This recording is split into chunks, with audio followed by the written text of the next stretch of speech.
안녕하세요. 저는 비전공자인데도 현재 연봉 5천 정도를 벌면서 개발자로 잘 살아남고 있는 사내입니다. 많은 분들이 개발자를 하시는데 어떤 개발자를 할지에 대해서 많은 고민을 하시는 것 같더라고요. 그래서 오늘은 나에게 어떤 개발자가 맞을까라는 주제로 얘기를 해볼까 합니다. 개발자 분야에서는 웹 쪽이 있고 인베디드 시스템 쪽이 있고 보안 쪽도 있고 데이터 엔지니어도 있는데, 오늘은 제가 많은 분들이 지원을 하는 프론트엔드와 백엔드에 대해서 한번 설명을 해볼까 해요. 그 분야에 대해서 한번 알아보고 그 다음에는 어떤 것을 공부해야 하는지를 말씀드리겠습니다. 우선 프론트엔드와 백엔드를 간단하게 한번 설명해 드릴게요. 여러분들이 많이 접하는 네이버 화면이 있죠. 여러분들이 네이버에 로그인할 때 볼 수 있는 화면인데, 이런 화면단을 프론트엔드 혹은 클라이언트라고 부르거든요. 이제 여러분들의 아이디와 비밀번호를 작성을 하게 됩니다. 아이디와 비밀번호를 작성을 하고 로그인 버튼을 누르면 여러분들께서 작성한 아이디하고 패스워드가 이제 백엔드, 즉 서버로 전달이 되게 됩니다. 백엔드에서는 여러분들이 작성한 아이디와 패스워드를 제대로 입력했는지 검사를 해주게 되고요. 그 검사를 통해서 제대로 된 아이디와 그에 맞는 패스워드가 체크가 되면 프론트엔드 단으로 로그인 성공 화면을 보내주게 되는 거죠. 그러면 웹 쪽에서는 이제 프론트엔드와 백엔드 두 가지가 있다는 것을 알게 되었고, 그럼 프론트엔드는 대체 어떤 지식을 공부해야 하나, 이에 대해서 한번 말씀을 드리겠습니다. 클라이언트 부분은 크게 분류를 해보면 PC 프로그램이 있고 웹이 있고 그리고 애플리케이션, 그 다음에는 게임이 있습니다. 웹은 여러분들이 자주 보는 인터넷 화면을 뜻하는 거고, 애플리케이션은 여러분들이 사용하고 계시는 스마트폰에서 구동되는 프로그램이에요. PC 프로그램은 PC에서 사용 및 실행시킬 수 있는 프로그램을 뜻하고, 게임도 PC 프로그램이긴 하지만 게임 엔진을 사용하기 때문에 게임이라고 따로 분류를 하게 되었어요. 이제 여러분들이 많이 궁금해하고 관심이 있는 분야죠. 게임에 대해서 먼저 말씀을 드릴게요. 게임 프로그램을 개발하는 데 있어서 가장 중요한 것은 엔진인데, 대표적으로 유니티와 언리얼이라는 것이 있어요.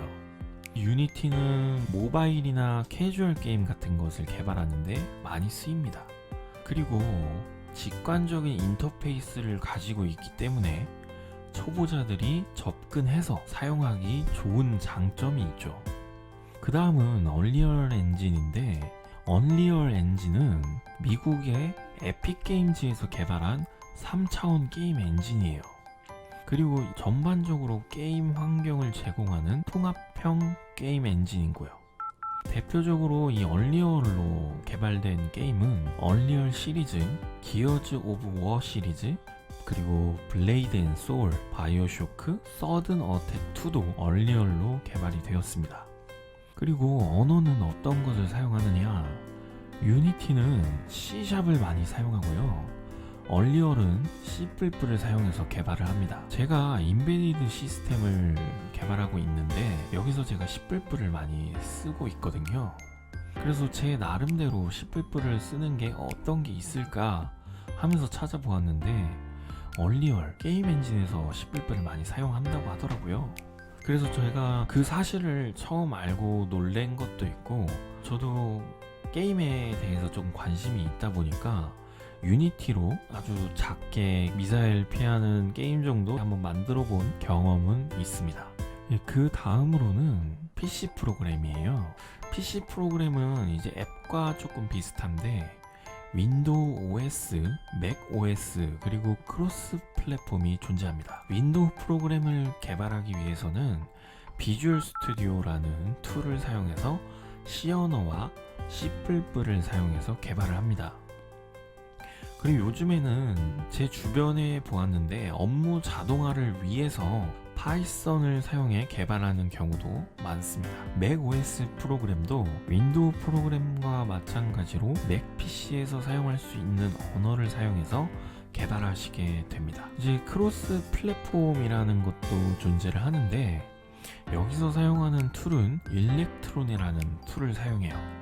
이 일렉트론이라는 툴은 MIT 라이센스이기 때문에 상업적으로 사용해도 아무 지장이 없습니다. 그렇기 때문에 요즘 많은 분들이 사용하는 툴이죠. 그리고 이 일렉트론 크로스 플랫폼을 사용하게 되면 예를 들면 윈도우 프로그램을 개발을 하게 되면 그 똑같은 코드로 맥 OS에서 돌아갈 수 있는 프로그램을 만들 수 있는 장점이 있습니다. 한 번만 개발을 하면 윈도우 OS 혹은 맥 OS에서 돌아갈 수 있는 프로그램을 만들 수 있게 되면서 일석이조의 이점이 있는 거죠. 개발자가 꿈이신 분들은 제가 고정 댓글에 책 링크를 달아 놓았으니 궁금한 분은 보고 한번 도움을 받으시는 것도 추천드립니다. 다음은 웹인데 프론트엔드 분야라고 하면 대부분 웹을 떠올릴 정도로 굉장히 익숙한 분야인 것 같아요. 그리고 많은 분들이 프론트엔드를 지원하려고 하시는 분들이 많더라고요. 프론트엔드를 구현하고 만들 때 사용되는 언어는 세 가지가 있어요. HTML, CSS, 자바스크립트로 세 가지예요. HTML은 이제 웹의 기본적인 뼈대를 작성하는 데 사용되는 언어이고, CSS는 그 HTML에서 어떤 글자색을 바꾼다거나 제목의 크기를 크게 한다거나 그런 역할을 하고, 자바스크립트는 웹에서 사람들이 이제 버튼을 눌렀을 때 이벤트와 같은 처리를 하는 언어예요. 최근에는 이제 화면에 복잡도가 올라가다 보니까 사람들이 프레임워크를 많이 사용합니다. 프레임워크에는 이제 리액트, 뷰, 그리고 앵귤러가 있어요. 프레임워크를 사용하는 이유는 간단하게 말씀드리면 굉장히 실용적이라는 것이에요. 여러분들이 HTML, CSS, 자바스크립트로만 웹페이지를 구성했을 때는 많은 유저가 몰리게 되면 서버에 무리가 가게 되거든요. 그런데 리액트나 뷰를 사용하게 되면 데이터의 변화를 화면에 적용하기가 쉬워져요. 그렇기 때문에 컴포넌트 단위의 개발이 쉬워지게 되는 거죠. 개발의 실용성이 올라가기 때문에 많은 사람들이 프레임워크를 사용하게 됩니다. 그리고 이 데이터의 변화를 화면에 적용하기 쉽다, 이 말은 웹페이지의 한 부분에 요청이 되게 되면 그 부분만 데이터의 변화를 적용시킴으로써 서버에 무리를 주지 않는다는 뜻이에요. 그렇기 때문에 여러분들이 웹페이지를 사용자들이 많이 보게 되는 프론트엔드를 개발하는 개발자가 되기 위해서는 HTML, CSS, 자바스크립트 세 가지 언어를 공부하면서 프레임워크도 공부를 같이 해야 되는 거죠. 다음으로는 애플리케이션 쪽이에요. 모바일 애플리케이션에는 크게 세 가지 종류가 있는데, 네이티브 앱과 크로스 플랫폼 웹 앱과 하이브리드 앱이 있어요. 네이티브 앱은 여러분들이 흔히 말하는 애플리케이션을 의미합니다. 모바일 기기에 최적화된 언어로 개발된 앱이기 때문에 안드로이드 SDK를 사용하여 자바 언어로 만든 앱과 iOS 기반 SDK를 사용하여 스위프트로 만드는 앱이 여기에 포함이 되는 거죠. 다음으로는 크로스 플랫폼 웹 앱인데, 이것은 PC 프로그램에서 크로스 플랫폼과 마찬가지로 하나의 소스 코드로 안드로이드 버전과 iOS 버전을 한 번에 개발할 수 있는 거예요. 하나의 모바일 앱을 두 개의 운영 체제에 개발하고 배포할 수 있게 나온 프레임워크인 거죠. 대표적으로 구글에서 만든 플러터, 페이스북에서 사용했던 리액트 네이티브, 그리고 마이크로소프트사에서 만든 닷넷 마우이 세 가지 정도가 있습니다. 다음으로는 하이브리드 앱인데, 이거는 네이티브 앱과 웹 앱 합쳐진 것이라고 생각하시면 이해하기 편해요. 일반적으로 네이티브 웹에 웹뷰를 띄워가지고 웹 앱을 실행시키는 것이 보편적인 거죠. 예를 들어서 설명드리면 네이티브 앱에서 안드로이드를 개발할 때 자바 혹은 코틸린을 사용해서 안드로이드 앱을 개발하는 거죠. 그리고 iOS 기반인 아이폰 앱에서 개발을 할 때는 스위프트나 오브젝트-C를 사용해서 개발하는 것이고요. 젯브레인에서 개발한 앱코드라는 툴을 사용할 수도 있는데 엑스코드라는 툴이 무료이기 때문에 많은 사람들은 엑스코드를 사용합니다. 그렇기 때문에 엑스코드를 사용하는 것을 저도 추천을 드려요. 네이티브 앱은 앞서 말씀드렸던 것처럼 이제 모바일 기기에 최적화된 언어로 개발을 한다고 말씀드렸죠. 각 스마트폰의 모든 기능을 사용할 수 있고 성능을 최대치로 활용할 수 있어요.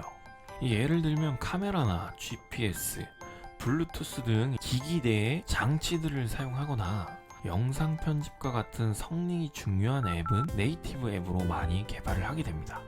크로스 플랫폼은 하나의 소스 코드로 양쪽 OS로 배포를 할 수 있는데 이러한 이점을 가지고 있는 반면에 성능의 한계가 존재합니다. 그렇기 때문에 이제 단순한 기능으로 이루어진 앱을 개발하는데 많이 사용하게 되는 거죠. 앞서 말씀드렸던 플러터는 다트라는 언어를 사용하고요. 리액트는 자바스크립트를 사용하고 마우이는 C샵을 사용합니다. 하이브리드 앱은 네이티브 또는 크로스 플랫폼 방식으로 앱을 만들어요. 하지만 이제 화면 안의 요소를 웹뷰라는 요소를 만들어내어서 그 웹 화면을 띄우는 방식이에요. 그렇기 때문에 웹뷰는 지정된 주소로 접속을 해서 웹앱 형태로 만들어진 웹사이트를 앱 화면에 띄워주게 되는 거죠. 그렇기 때문에 웹사이트로는 구현이 불가능한 부분은 네이티브 앱으로 개발을 하게 되는 거고 나머지 부분은 웹뷰 안에 들어가는 웹사이트로 만들게 되면 되는 거죠. 이렇게 프론트 엔드에 대해서 4가지 분야를 한번 알아봤습니다. 그 다음에는 이것도 많은 분들이 지원을 하는 부분이죠. 백엔드입니다. 백엔드는 주로 프레임워크를 사용해서 개발을 하고 있어요. 대표적으로 자바를 사용해서 개발할 수 있는 스프링 프레임워크를 사용하거나 파이썬을 이용해서 개발하는 장고, 그리고 C샵.net을 사용한 루비 온 레일즈를 사용해서 백엔드를 개발해요. 그렇기 때문에 여러분들이 가고자 하는 직무 혹은 회사에서 사용하는 언어와 프레임워크를 맞추어서 공부를 하셔야 됩니다.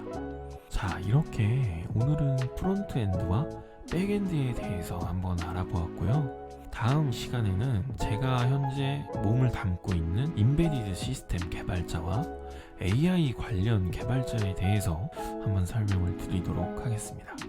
여러분들이 비전공자 출신이거나 아니면 전공자 출신이더라도 개발자의 꿈을 꾸시는 분들을 위해 고정 댓글에 책 링크를 달아 놓았으니 궁금한 분들은 한번 보시고 도움을 받으셨으면 합니다.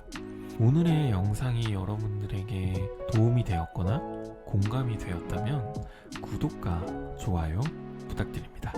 비전공자 개발자 산이었습니다. 감사합니다.